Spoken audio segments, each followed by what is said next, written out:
English Senior, February 2017. Get ready. Start. Mr. Deputy Speaker, sir, I thank you for giving me an opportunity to say a few words on the motion regarding the food situation in the country. As we know, food is a very important subject.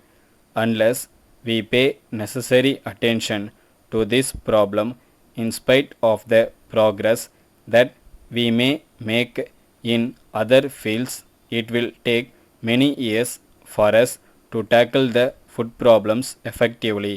I am sorry to say that at the beginning, our government paid more attention to industrial development. It was only after there was a shortage of food and droughts occurred that we realized the necessity to increase food production in the country. As one of those persons whose main income is from agriculture, I have to say that we are not helped in the manner we should have been. In this connection, I would like to point out that it is necessary for the agriculturist to have water for his fields. Secondly, he requires fertilizers. Then, after growing food grains, he should have stability of prices. These are more or less his main requirements. As a matter of fact, we are not able to irrigate our fields. I would like to draw the attention of the House to the fact that even though I live on the banks of a river, I am not able to draw water from it. I have to depend upon rains for watering my fields. As long as this situation continues, I do not think that we shall be able to solve the problem for a long time to come unless and until we gear up our irrigation projects to fulfill the promises that we have made to the agriculturist. I think there is no future for the country on this front. I may bring to the notice of the House that as it is today, the agriculturist in my state grow more of cash crops.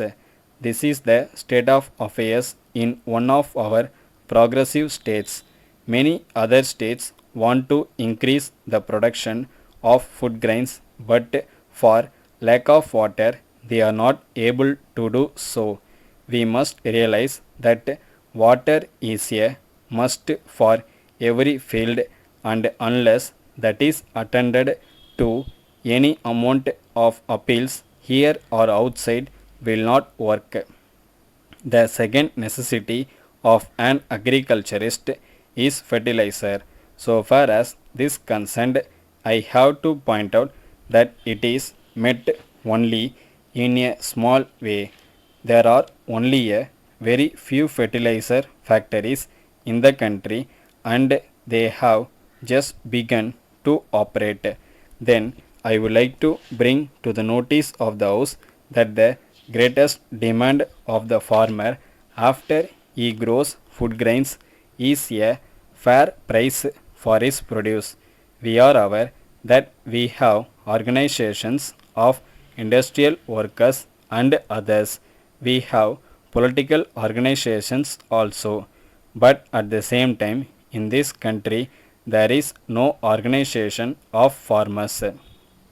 The fact of the matter is that their condition has not improved to the extent we want it in this country. All of us know that India is in the rural areas, so it is only fair to point out that unless and until rural India is uplifted, we shall take a long time for development. So, I would submit that all the political parties, if they want the rural areas to improve, should see that there are strong organization of farmers.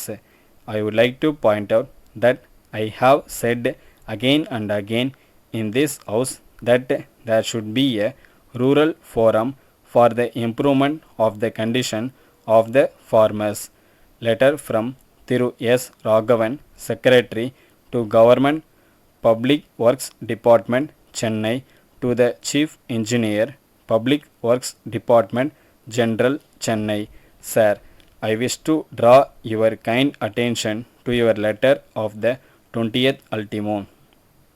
I am to state that the intention of the government is that the stipulation that the husband and wife, whether in government service or not, should be allowed to be posted at the same place is only an idea which has to be observed as far as possible. However, if in any particular case this cannot be observed for sound administrative reasons, that just cannot be helped in the interest of efficiency. So, in cases as in the Public Works Department, where it has been ordered that officers should not be retained in a station for more than 3 years for purposes of administrative efficiency, it does not mean that an officer shall not be transferred out of the station where he works at present even after he completes its period of service of 3 years merely because his wife is employed in that station. At the same time, if the wife is also a government servant, it will be open to her to approach the concerned department for transfer to the new station to which her husband has been posted, and if such a request is made by her, it may have to be complied with as far as possible. Yours faithfully. Stop.